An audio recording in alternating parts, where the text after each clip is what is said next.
দক্ষিণ পূর্ব অরণ্যের গভীরে বাস করত এক লালচে রঙের শিয়াল জ্বালানো। তার গায়ে আগুনের মতো কমলা লোম আর চোখ জোড়া যেন অঙ্গারের মতো লাল। কিন্তু সে আগ্রাসী নয়, বরং বনের সবচেয়ে দয়ালু প্রাণী।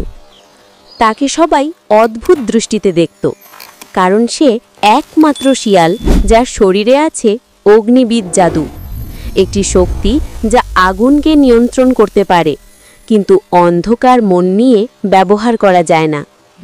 একদিন অরণ্যে এক সভা বসল। সব প্রাণী উদ্বিগ্ন, কারণ বহু দূর থেকে আসা শুষ্ক বাতাসে বনের গাছগুলো শুকিয়ে যেতে শুরু করেছে। নদী প্রায় মরে গেছে। পাখিরা পানির অভাবে উড়তে পারছে না। ঘাস রুক্ষ হয়ে থচনচ। সবাই ভাবছে, এই বন কি তবে মরতে বসেছে?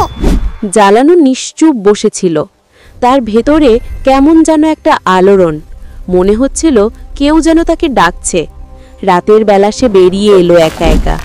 বাতাসে ধুলো উড়ছে, পাতারা শুকনো কাগজের মতো ভেঙে পড়ছে। জ্বালানো আকাশের দিকে তাকালো। তারা নেই, যেন আলোও শুকিয়ে গেছে। হঠাৎ এক দমকা হাওয়া তার কানে ফিসফিস করে বলল, জ্বালানো, অগ্নিগর্ভ গুহায় যাও, বনের অস্তিত্ব তোমার হাতে। সে দৌড়াতে শুরু করলো। বনের প্রান্তে রয়েছে সেই গুহা, যেখানে বহু শতাব্দী ধরে ঘুমিয়ে আছে অগ্নিবীজের হৃদকেন্দ্র।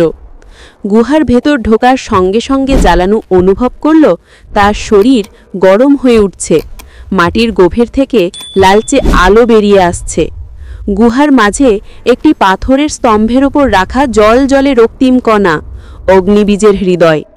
ঠিক তখনই ছায়ার মতো বেরিয়ে এলো এক অদ্ভুত প্রাণী, ছাই নেকড়ে। তার দেহ যেন ভেঙে পড়া আগুনের ধোঁয়া দিয়ে তৈরি। ছাই নেকড়ে হেসে উঠল, এতদিন পর অগ্নিবীজের সন্তান আসলে, কি চাও তুমি? জ্বালানো দৃঢ়ভাবে বলল, আমি বনকে বাঁচাতে চাই। নদী শুকিয়ে যাচ্ছে, আলো নিভে যাচ্ছে, আমাকে অগ্নিবীজের শক্তিটা দাও।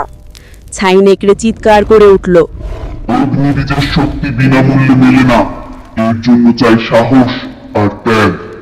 জ্বালানো পিছিয়ে গেল না। আমি প্রস্তুত। মুহূর্তেই চারপাশ অন্ধকার হয়ে গেল। একটার পর একটা অগ্নির ঝড় জ্বালানোর দিকে ছুটে এলো। সে দৌড়াচ্ছে, লাফাচ্ছে, কিন্তু আগুন তার গা ছুলেও পোড়াচ্ছে না, কারণ আগুনও জানে সে আগুনের সন্তান। শেষ পরীক্ষার সামনে হাজির হলো বিশাল আগুনের দেওয়াল। এটি পেরোনোই চূড়ান্ত পরীক্ষা। জ্বালানো নিজের লেজ নাড়ল। লেজের আগা আগুনের মতো জ্বলে উঠল। এ যেন তার ক্ষমতা পুরো জেগে উঠছে। সে নিঃশ্বাস নিয়ে বলল, বনকে বাঁচানোর জন্য হলে আমি আগুনের মধ্যেও হাঁটব। সে দেওয়াল পেরিয়ে গেল। আগুন তাকে স্পর্শ করল, কিন্তু পোড়ালো না, বরং শক্তি দিল। ছাই নেকড়ে মাথা নত করল। তুমি উত্তীর্ণ, এখন থেকে তুমি অগ্নিবনের রক্ষক। অগ্নিবীজের হৃদয়ে লাল আলো ছড়িয়ে জ্বালানোর বুকে প্রবেশ করল। তার গা জলজলে হয়ে উঠল, যেন চলমান শিখা। জ্বালানো গুহা থেকে বেরিয়ে বনে ছুটে গেল। আকাশে আগুনের মতো রং ছড়িয়ে পড়ল। যেদিকে সে দৌড়াচ্ছে, সেখানে শুকিয়ে যাওয়া গাছগুলো আবার সবুজ হয়ে উঠছে। নদী আবার স্রোত পাচ্ছে। শুকনো মাটি ভিজে উঠছে। অরণ্যে সবাই আনন্দে চেঁচিয়ে উঠল, জ্বালানো ফিরে এসেছে, বন আবার বাঁচছে। সেদিন থেকে জ্বালানো শুধু একজন শিয়াল নয়, সে হলো অগ্নিবীজ শিয়াল, যে আগুন দিয়ে ধ্বংস নয়, বরং বনকে জীবন দিতে পারে।